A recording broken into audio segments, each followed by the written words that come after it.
Bonjour à tous. Donc, c'est un moment très solennel, et d'ailleurs, j'ai amené un petit cœur en forme de pierre qui a toute une histoire. Vous voyez, c'est une pierre, mais en forme de cœur, et elle vient d'Auroville. Et c'est l'histoire d'un cœur de pierre, qui a demandé à la mer de s'ouvrir, d'ouvrir son cœur. Et on me l'a donné, et je me suis dit que c'était la bonne pierre pour fonder aujourd'hui l'université intégrale. Et si je fonde cette université intégrale en posant cette pierre à cet endroit, dans le 6e arrondissement, je suis ému, car dans l'université, il y a univers. Il y a cité de l'univers. Et l'université, c'est l'endroit où se construit notre représentation de l'univers. Quand vous réfléchissez à ce que c'est qu'une université, c'est à chaque époque l'endroit où s'est construit la représentation du monde qui domine à un moment donné l'esprit des hommes. Et aujourd'hui, ce qu'on est en train de faire, c'est un moment tout à fait important et symbolique qui n'arrive que très rarement finalement dans l'histoire de l'humanité. C'est un moment où on refonde toute la pensée humaine sur des nouvelles bases. Il n'y a eu que quelques grands moments dans toute l'histoire de l'humanité où cela s'est fait. Si j'essaye de les remémorer, il y a le moment majeur qui s'est d'ailleurs dilué sur un temps très très long, du passage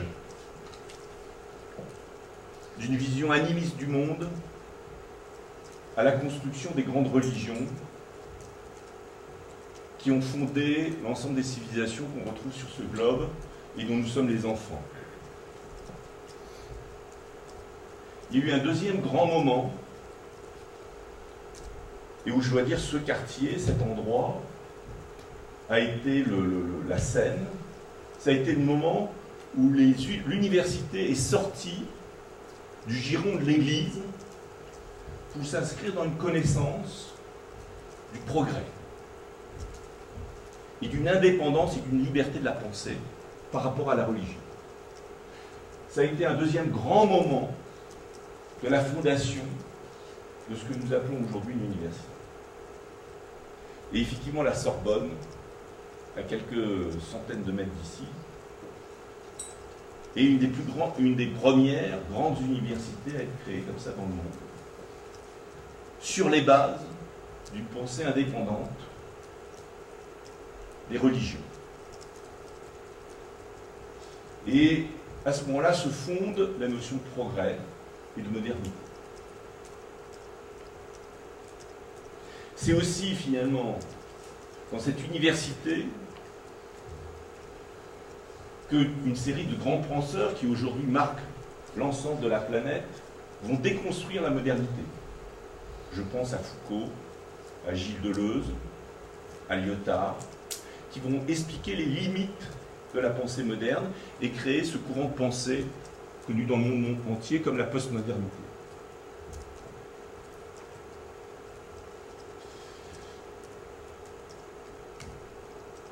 Et sur cet espace blanc vient s'inscrire à ce moment-là toute une série de penseurs qui vont essayer de penser l'au-delà. Qu'est-ce qu'on peut construire au-delà de cette déconstruction de la modernité ?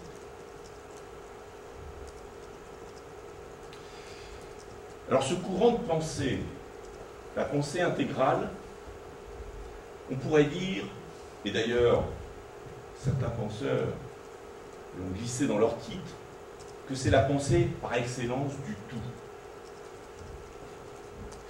Donc dire que c'est la pensée du tout, c'est aussi dire que c'est la pensée du rien. Alors là, on pourrait faire du De Vos. Mais d'une certaine manière, c'est vrai.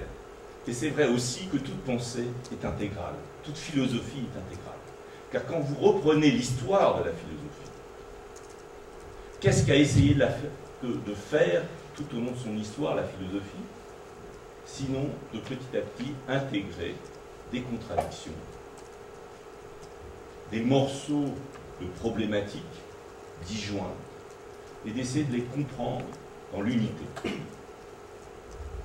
Mais malgré cet effort de la philosophie, de construire le tout, de penser la totalité, qui a toujours été l'ambition de la philosophie, on voit, pour des raisons souvent de distance géographique tout simplement, une pensée orientale qui se développe de manière fort indépendante de la pensée occidentale, et la pensée occidentale qui se défend fort indépendante de la pensée orientale. Et ce n'est qu'au début du siècle qu'on voit certains penseurs tout à fait exceptionnels, hors du commun, capables à la fois de comprendre l'ensemble de l'héritage occidental, mais aussi asiatique, et d'essayer de tisser des ponts entre eux. Il y a un que vous connaissez tous, c'est Teilhard de Chardin. C'est un occidental qui va s'ouvrir à l'Orient. Et vous allez avoir en miroir, à peu près à la même époque, un oriental qui s'ouvre à l'Occident. C'est Sri Aurobindo. Les deux œuvres sont considérables et inconnues l'une à l'autre, puisque, comme vous le savez, Teilhard de Chardin va être interdit par sa propre Église à publier, et les textes de Teilhard de Chardin ne seront publiés qu'à sa mort par sa famille, qui, elle, n'a pas fait vœu d'obéissance à l'Église. Donc, Sri Aurobindo, qui écrit à la même époque, n'a pas lu Teilhard de Chardin. Pourtant, c'est remarquablement, ces deux pensées s'appellent, se rappellent et se renvoient l'un à l'autre d'une manière remarquable. Dans les deux cas, et c'est une manière d'introduire le concept d'intégrale, elles sont des tentatives de penser à la fois la pensée orientale, l'héritage oriental, mais aussi l'héritage de l'Occident. Et c'est une des grandes caractéristiques de la pensée intégrale, nous sommes-nous intégrales, c'est d'avoir essayé de penser l'ensemble des contradictions, des points de vue de la planète. Alors qu'est-ce que c'est qu'une université intégrale ?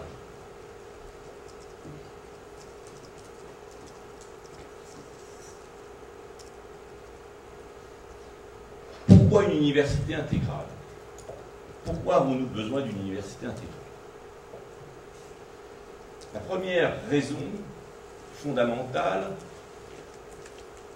que dès le début du siècle précédent, dès 1910, Sri Aurobindo évoque, Teilhard de Chardin l'évoque aussi d'une manière extraordinaire, visionnaire, c'est que l'humanité est rentrée dans une phase de transformation extrêmement rapide. Quand vous regardez effectivement sur 3 millions d'années, j'étais au musée de préhistoire de Saint-Germain-en-Laye hier, avant-hier, sur 3 millions d'années, une grande partie de notre histoire s'est construite dans les 3 dernières milliers d'années. Et dans ce dernier siècle, on est passé d'1 milliard d'êtres humains à 6 milliards d'êtres humains, avec une accélération de la connaissance, de ce que Teilhard de Chardin appelle la noosphère, qui est extraordinaire. La capacité de pensée de l'homme, la croissance des connaissances, est aujourd'hui exponentielle. Dans les 10 ans qui viennent, l'humanité va connaître un changement, une transformation de civilisation plus importante encore que celle du siècle dernier. Donc il nous faut une nouvelle manière de penser, il nous faut une nouvelle capacité de penser ce monde qui vient. Et l'ambition de l'approche intégrale, ça a été de se positionner dès l'origine dans ce futur, que ce soit Teilhard de Chardin à travers la pensée de la noosphère, qui est extraordinairement visionnaire. On pense à ce qui s'est passé ultérieurement avec Internet. Ou que ça sera avec Sri Aurobindo, qui, dès le début du siècle, explique que l'humanité va basculer dans un nouvel état de la conscience, qui transforme complètement notre relation à l'univers lui-même. Donc fonder l'université intégrale aujourd'hui, ce n'est pas une nécessité parisienne, ce n'est pas une nécessité française, c'est une nécessité planétaire. Et ce qu'on est en train de faire tous ensemble, j'ai eu hier nos amis d'Euroville, il y a un institut intégral à San Francisco, il y a actuellement des milliers de chercheurs qui travaillent dans cette nouvelle mode de pensée en créant des réseaux. Ce que nous sommes en train de faire, c'est de fonder cette nouvelle civilisation. Rien d'autre que ça. Et cette université intégrale doit être le lieu de la recherche, de l'enseignement, de cette refondation nécessaire des civilisations aujourd'hui. Ça implique des moyens considérables. Et cette université, bien évidemment, se fera, je dirais, et nous dépasse largement chacun dans notre destin individuel. C'est un devenir inscrit dans l'humanité, dans son devenir, de la manière qu'un adolescent est appelé à devenir adulte, l'humanité est appelée à se révéler et révéler sa conscience dans cette pensée intégrale, dans cette approche intégrale, dans cette conscience intégrale. Donc, premier aspect, lien entre les capacités à englober l'Orient et l'Occident. Autre aspect, et c'est pour ça que j'ai dit pensée, mais aussi conscience intégrale, il y a dans l'approche intégrale la volonté, et dès l'origine, dès il y a un siècle, à travers des mots de son époque, Sri Aurobindo parle de supramental. Il date même le moment où l'humanité va basculer dans le supramental. C'est un terme, évidemment, supramental qui paraît un peu ridicule aujourd'hui, parce que c'est les termes de son temps. Pourtant, regardez ce qui s'est passé dans l'évolution de la pensée. Exactement à la date où Sri Aurobindo prédit le basculement de l'humanité dans une approche supramentale, effectivement, la dialectique hegélienne qui a dominé l'ensemble de la pensée depuis 5 siècles, depuis 1000 ans, est dépassée par l'approche systémique. Et l'approche systémique vient fonder le début d'une fantastique aventure qui mène l'homme au-delà de la rationalité classique, qui l'ouvre à l'émergence de l'altérité.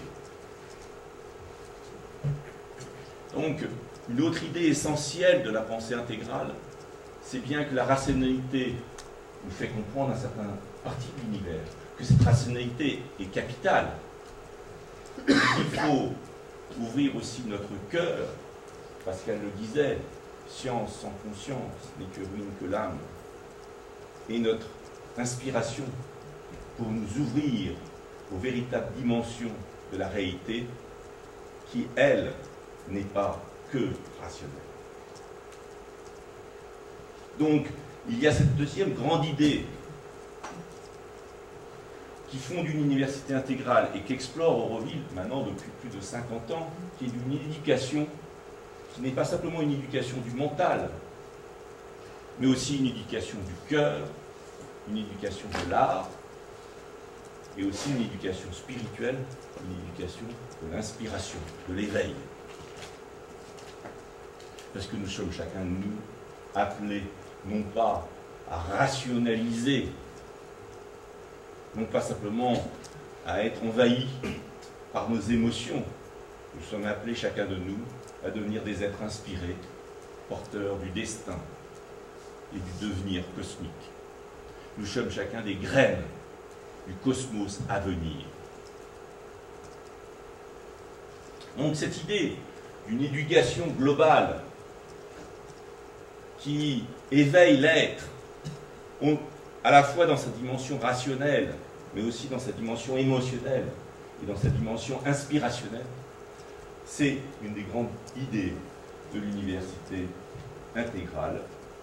Et c'est une grande idée qui fondera la civilisation du futur et qui sans doute, fera apparaître la civilisation industrielle comme une civilisation finalement relativement brutale, barbare,